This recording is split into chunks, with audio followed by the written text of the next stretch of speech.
오늘 하나님께서 우리에게 주신 말씀은 구약 시편 131편 1절로 3절과 신약의 본문 마가복음 10장 13절로 16절 말씀입니다.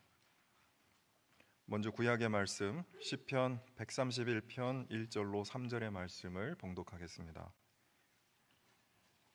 제가 말씀을 읽을 때 우리 주님의 음성을 듣게 되시기를 바랍니다. 주님, 이제 내가 교만한 마음을 버렸습니다. 오만한 길에서 돌아섰습니다. 너무 큰 것을 가지려고 나서지 않으며 분에 넘치는 놀라운 일을 이루려고도 하지 않습니다. 오히려 내 마음은 고요하고 평온합니다. 젖된 아이가 어머니 품에 안겨 있듯이 내 영혼도 젖된 아이와 같습니다. 이스라엘아, 이제부터 영원히 오직 주님만을 의지하여라. 아멘. 신약의 말씀 마가복음 10장 13절로 16절의 말씀입니다. 이제 제가 봉독합니다. 사람들이 어린이들을 예수께 데리고 와서 쓰다듬어 주시기를 바랐다. 그런데 제자들이 그들을 꾸짖었다. 그러나 예수께서는 이것을 보시고 노하셔서 제자들에게 말씀하셨다. 어린이들이 내게 오는 것을 허락하고 막지 말아라. 하나님 나라는 이런 사람들의 것이다. 내가 진정으로 너희에게 말한다. 누구든지 어린이와 같이 하나님 나라를 받아들이지 않는 사람은 거기에 들어가지 못할 것이다. 그리고 예수께서는 어린이들을 껴안으시고 그들에게 손을 얹어서 축복하여 주셨다. 박수 올리겠습니다. 고맙습니다. 감사합니다. 5월은 가정의 달입니다. 우리 교회 여러분들 가정이 하나님 은혜로 충만하고 또 행복하고 아름다운 가정 되시기를 바라고, 가정을 위한 여러분들의 기도가 다 형통하게 이루어지기를 바라고, 우리가 기대하고 생각했던 것보다 더 높은 은혜로 하나님께서 채워주시기를 기도합니다. 오늘은 특별히 어린이 주일입니다.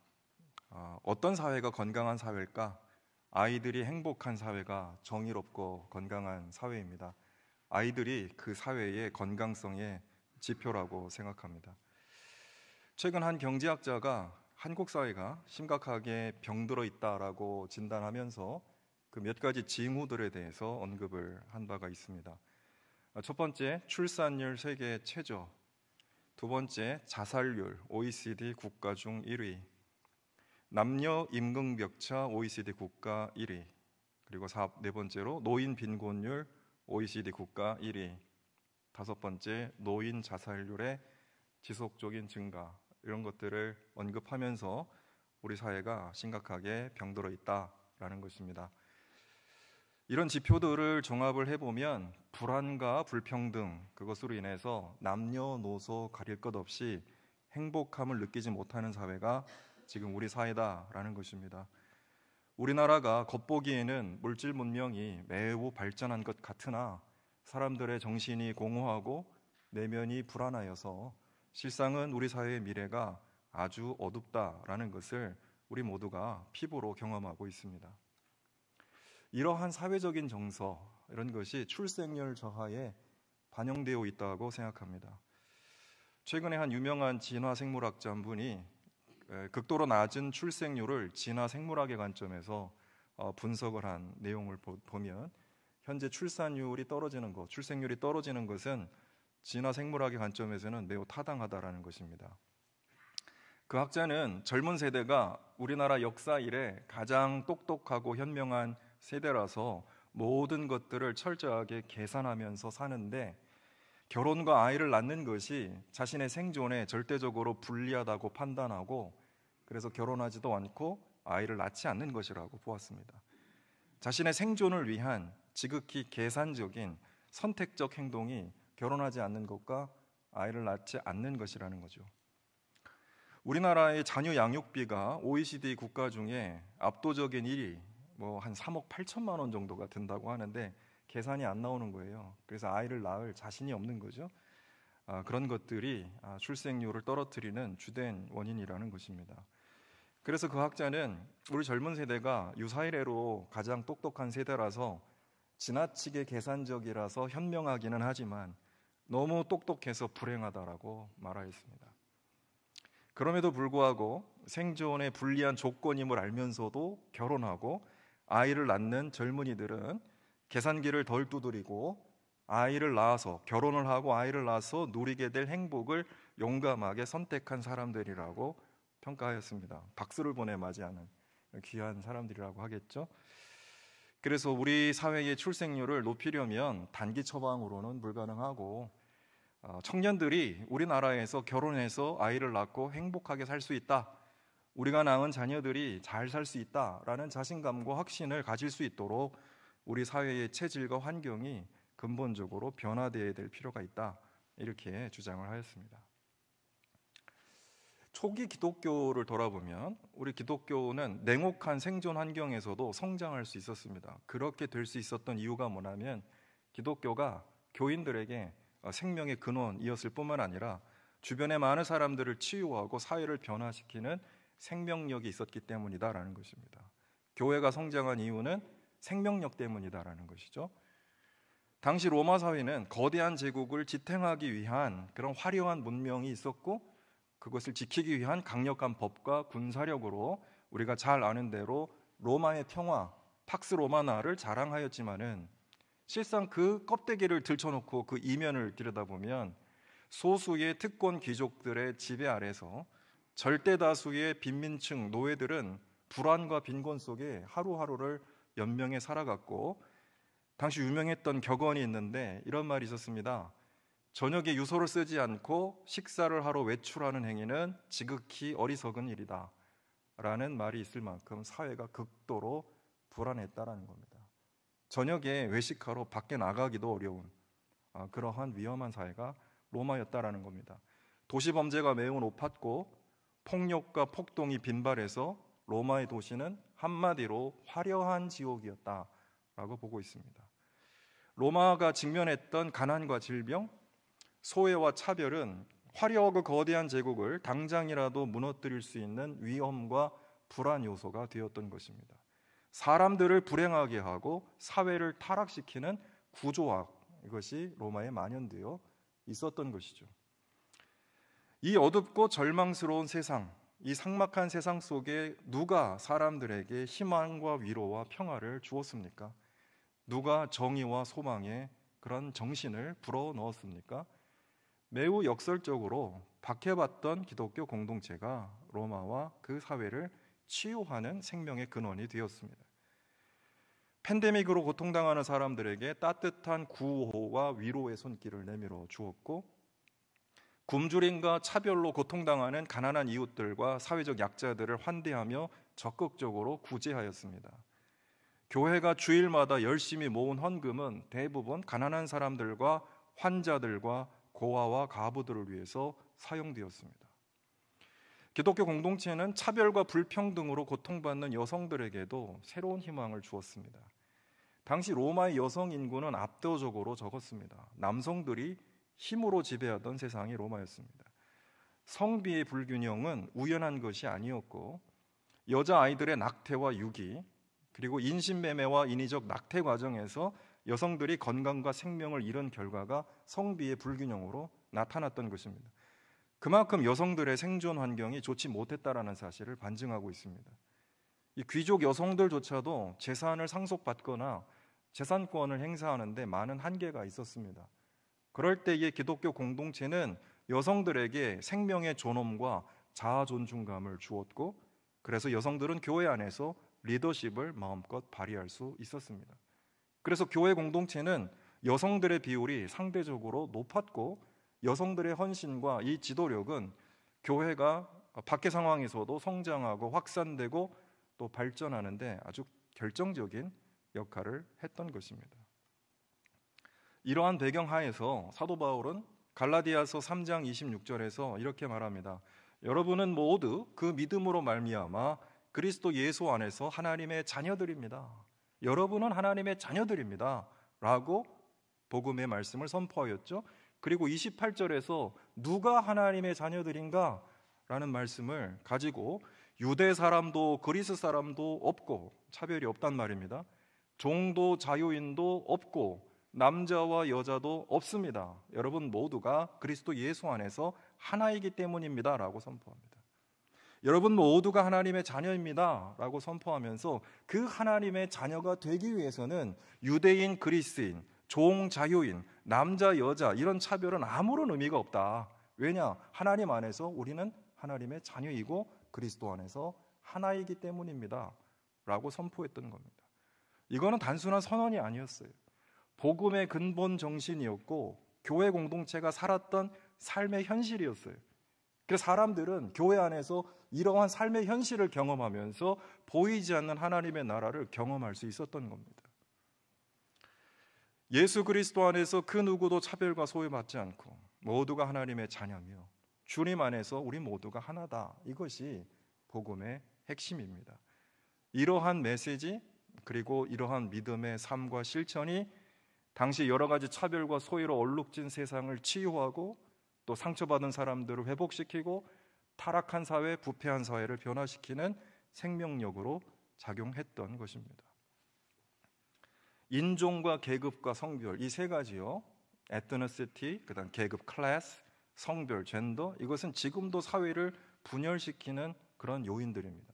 그런데 고대 기독교에서는 이 세 가지를 넘어섰다라는 거예요. 인종과 계급과 성별의 차별을 넘어서서 그리스도 안에서 하나 되는 이런 놀라운 현실, 이런 삶을 실천하고 실현했다라는 사실이죠. 이것이 로마 사회에서는 충격이었고 이러한 영향력이 로마 사회에서 박해를 받는 기독교 공동체가 그 사회에서 성장하고 확산하고 그래서 주류 종교로 세워지는 주된 요인이 됐던 겁니다. 그런데 여기에서 인종, 계급, 성별 차별에 또한 더해서 어린이에 대한 존중과 배려 당연히 포함되어야 하죠.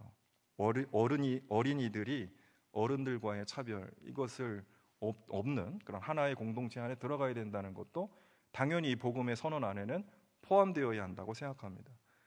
왜냐하면 하나님의 은혜와 사랑에서 어린이들도 소외될 수 없기 때문입니다. 어린이들은 절반이 아니에요. 어른의 절반이 아닙니다. 어른의 3분의 1이 아닙니다. 온전한 인격으로 하나님 앞에서 은혜와 축복을 받아야 하는 존재인 것입니다. 복음서에서 예수님은 어린이들이 하나님 나라의 중심에 있다, 주변의 사람들이 아니다, 중심에 있다라고 가르침으로써 세상의 편견과 세상의 질서를 역전시키셨어요. 이것이 복음입니다. 세상 사람들의 삶의 방식으로 살아가는 것이 아니라 세상의 질서를 역전시키고 불의를 드러내고 정의를 이루는 이런 복음의 질서가 예수님의 말씀 안에 담겨 있지 않습니까? 우리가 어린이 주일을 맞으면서 깊이 묵상해야 할 예수님의 말씀이에요. 그저 아이들을 사랑하고 잘해줘라 이런 권면이 아니라 근원적인 기독교 인간관 이것이 복음 안에 담겨 있고 어린이에 대한 말씀 속에 근본적인 인간에 대한 태도가 담겨 있어요.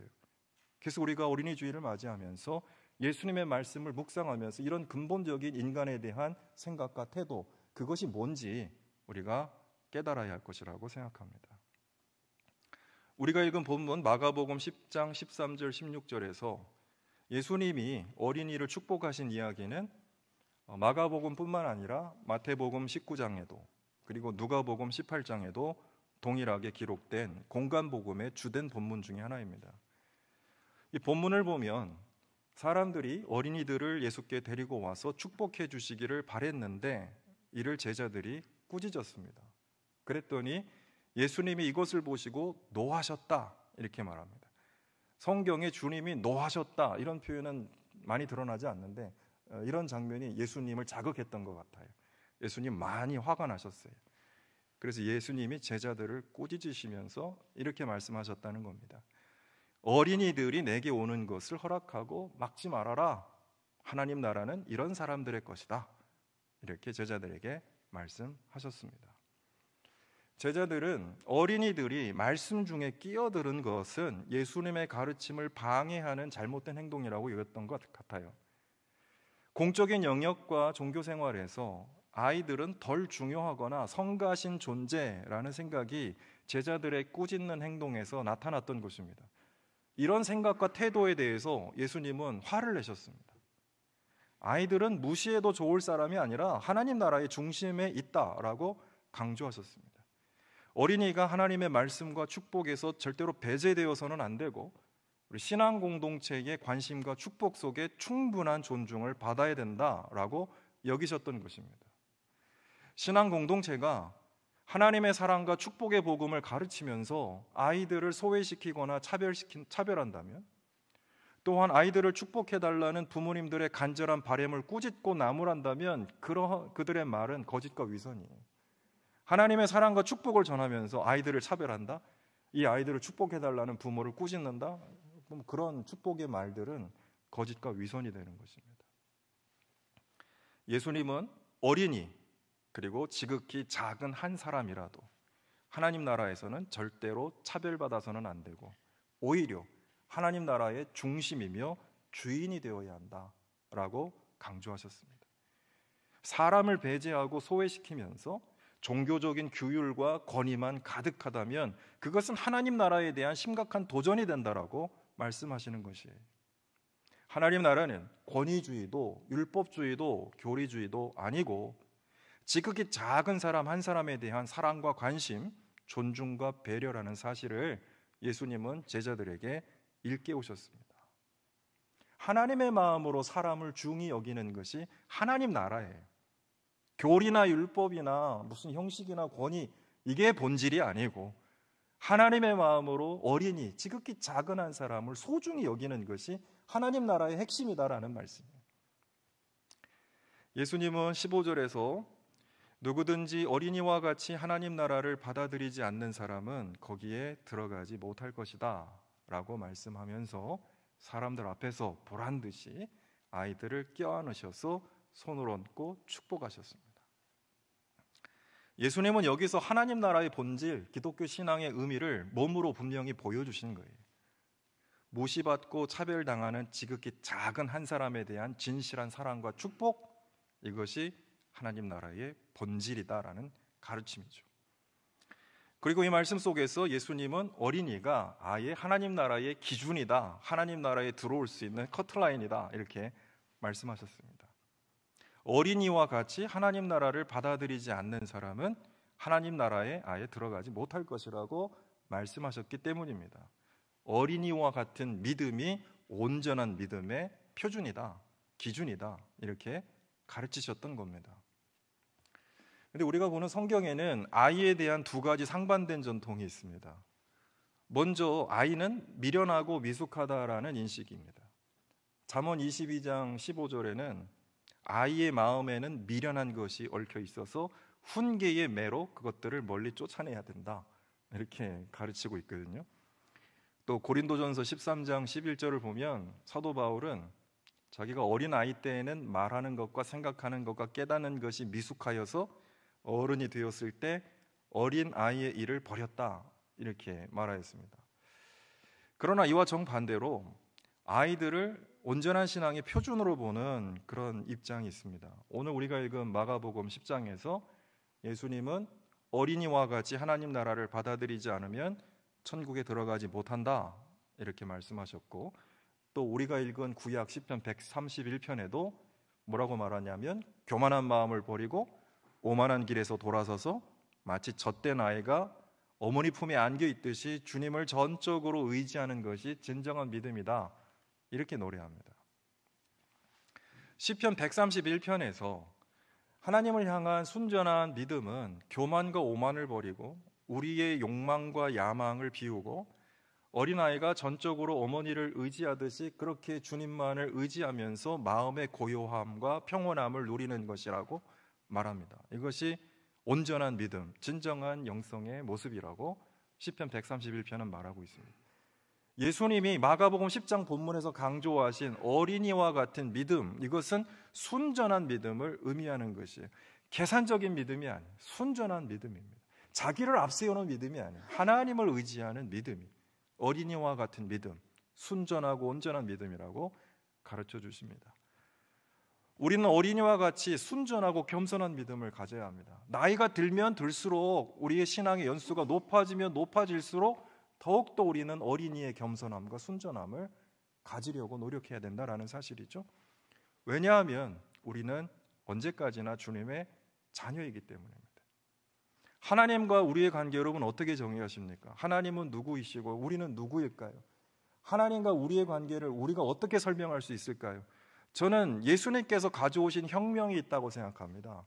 지저스 레볼루션. 그게 뭐냐? 하나님이 아버지라는 거예요. 우리는 주님의 아들과 딸이라는 겁니다. 우리와 하나님의 관계가 완전히 인격적인 관계가 되었어요. 그 예수님이 가져오신 놀라운 축복이에요. 선물이에요. 구약시대 감히 하나님을 아버지라 부르지 못했습니다. 신을 감히 아버지라고 부르지 못했어요. 그거는 특권층에만 허락된 그런 권위였어요. 왕이나 높은 황제나 이런 사람만이 신을 아버지라고 또 신의 자녀라고 말을 했지, 평범한 모든 사람이 하나님의 아들이다, 하나님의 딸이다, 주님이 아버지다 이렇게 말할 수 있는 놀라운 혁명은 예수님이 가져오신 혁명이에요. 그런 선물을 우리에게 주셨단 말입니다. 그것은 하나님과 우리가 무슨 기계적인 관계가 아니고 무슨 종교적인 관계도 아니고 인격적인 관계로 연합되어 있다라는 것이에요. 그래서 우리는 하나님의 자녀입니다. 하나님은 그래서 우리의 아버지이십니다. 우리와 하나님의 관계가 부모와 자녀의 관계이기 때문에 우리는 하나님 안에서 어린이의 영성을 가져야 합니다. 자녀의 마음을 품고 살아야 합니다. 나이가 많이 들면 들수록 더욱더 우리는 하나님의 자녀임을 기억해야 합니다. 그것이 예수님이 가르쳐 주신 하나님과의 인격적인 진실한 관계, 온전한 신앙입니다. 기독교의 많은 종파는 유아 세례를 받아들이고 있습니다. 그러나 급진 종교개혁 분파 또 침례교와 같은 교단에서는 유아 세례를 인정하지 않습니다. 세례는 신앙을 자기 입으로 고백하는 성인들에게만 주어져야 하므로 자신의 신앙 고백을 할 수 없는 어린이들은 부모의 신앙을 받아서 세례를 받는 거, 이 유아 세례가 타당하지 않다라는 입장이 바로 그런 교단들의 생각들입니다. 그러나 대체로 종교개혁자들은 기독교의 오랜 전통을 따라서 유아 세례를 인정하였고 그것의 성경적 근거로서 오늘 우리가 읽은 마가복음 10장의 본문을 들고 있습니다. 세례는 하나님의 아버지 되심과 우리의 자녀됨의 표지입니다. 그것이 세례예요. 하나님과 우리가 인격적인 관계, 부모와 자녀의 관계로 맺어져 있다라는 것이 세례의 표지입니다. 그러므로 어린이도 이런 관계에서 절대로 배제될 수 없다라는 신념이 유아 세례에 담겨 있습니다. 그리고 유아 세례 안에는 이 어린이에 대한 부모와 신앙 공동체의 돌봄과 양육의 책임, 즉 이 어린이의 신앙을 부모와 신앙 공동체가 귀한 하나님의 자녀로 길러내야 된다라는 신앙 교육의 돌봄의 책임을 이 유아 세례는 담고 있어요. 한 사람의 믿음은 저절로 자라나는 것이 아니라 부모의 신앙을 통해서, 신앙 공동체의 돌봄을 통해서 이 믿음이 자라난다라는 거예요. 그러니까 신앙은 절대로 개인적인 사건이 아닙니다. 이 공동체적인 사건이죠. 물론 이 성인이 되었을 때 스스로 신앙 고백을 함으로써 입교의 절차를 거치도록 하고 있습니다. 그래서 결국 하나님과의 진정한 인격적인 관계를 스스로 고백을 해야만 하죠. 그러나 자라날 때까지 부모와 신앙 공동체의 이 신앙 교육의 돌봄의 책임은 매우 중요합니다. 그러니까 유아 세례를 받을 때 부모는 물론이거니와 신앙 공동체가 이 아이를 우리가 믿음 안에서 잘 길러내겠습니다라는 약속을 하나님께 하는 것이에요. 저는 그런 측면에서 유아 세례가 아주 귀한 예식이라고 생각합니다. 본문의 예수님의 말씀 속에서 부모님들과 어른들 그리고 신앙 공동체는 어린이에 대한, 우리 자녀들에 대한 신앙적 돌봄과 양육의 책임을 가져야 하고 영적인 부모로서 최선을 다해야 한다라는 사명감을 느껴야 합니다. 기독교 신앙은 저절로 자라나는 것이 아닙니다. 믿음은 하나님의 선물이에요. 우리가 믿는 것이 아니라 하나님이 선물로 주시는 것입니다. 그런데 그 선물은 1차적으로 부모와 가정을 통해서 그리고 신앙 공동체를 통해서 전달되는 것이에요. 여러분이 어떻게 신앙을 가졌는가 한번 생각해 보십시오. 물론 여러분이 스스로 믿는 그런 분도 있습니다. 1세대 기독교인들 훌륭하신 분들이죠. 믿음의 결단을 스스로 해서 교회 나가신 분들도 계실 겁니다. 그러나 그렇게 가기까지 영향을 준 사람들이 반드시 있을 겁니다. 부모님이든 선배이든 친구이든 선생님이든 누군가 우리에게 영향을 주었기 때문에 믿음으로 하나님이 주신 선물을 우리가 받은 거 아니겠습니까? 이것이 신앙 공동체입니다. 그러므로 우리가 그 신앙을 우리가 잘 받았기에 그러한 믿음을 우리 자녀들과 우리의 또 어린 세대들에게 또 믿음이 연약한 자들에게 잘 또 우리가 공급해서 믿음으로 잘 돌보아야 한다. 그래서 하나님의 사람으로 하나님 나라의 주인공으로 우리가 세워나가야 된다라는 것을 예수님의 말씀은 가르치고 있습니다. 사랑하는 교회 여러분, 말씀을 정리합니다. 오늘 주님의 말씀처럼 기독교 신앙과 복음의 본질은 무엇일까요? 사람을 소중히 여기는 데 있다라는 것입니다. 제자들은 바로 그 사실을 놓쳤어요. 물론 예수님 말씀 듣는 것 중요하죠. 예배 드리는 거 중요하죠. 종교적인 예식을 행하는 거 중요하죠. 그러나 사람이 배제되고 차별된다면 그런 말씀, 그런 예식, 그런 예배 아무런 의미가 없는 것이에요. 그런 예배와 그런 가르침은 위선과 거짓말이 되는 것입니다. 오늘 예수님은 다른 건 무엇보다 사람을 사랑하고 소중히 여기는 것이 제일 중요하고 이것이 하나님 나라의 가장 중요한 원리다라는 사실을 제자들에게 가르치고 있습니다. 그 대상이 누굴까요? 어린이, 지극히 작은 사람, 믿음이 연약한 사람. 이 사람을 세상의 기준과 나의 판단으로 무시하거나 차별하지 말고 소중히 여기시는 주님의 마음으로, 하나님의 마음으로, 왜냐하면 하나님의 자녀이기 때문에 부모이신 하나님의 눈으로 그 사람을 소중히 여기고 존중하는 것, 그래서 하나님 나라의 중심과 주인으로 세워나가는 것, 이것이 기독교 복음의 핵심이다라는 사실을 우리가 예수님 말씀 속에 깨달아야 합니다. 기독교가 사람을 소중히 여기고 존중하는 것을 우리 신앙의 본질로 회복할 때 우리 가정과 주변의 많은 사람들이 하나님의 자녀로 거듭나는 역사가 일어나게 될 줄로 믿습니다. 또한 두 번째로 우리가 하나님의 자녀라는 사실을 기억해야 합니다. 우리가 물론 부모이신 분들도 계시지만 우리가 하나님의 자녀라는 마음으로 살아가야 합니다. 그래서 우리는 어린이의 믿음, 자녀의 영성으로 살아가기를 힘써야 합니다. 우리가 경험이 많아지면 많아질수록 또 실력이 생기면 생길수록 또 몇 가지 또 권력과 힘이 주어지면 주어지는 대로 우리가 우리 스스로 판단하고 행동하는 그런 삶을 살 때가 많습니다.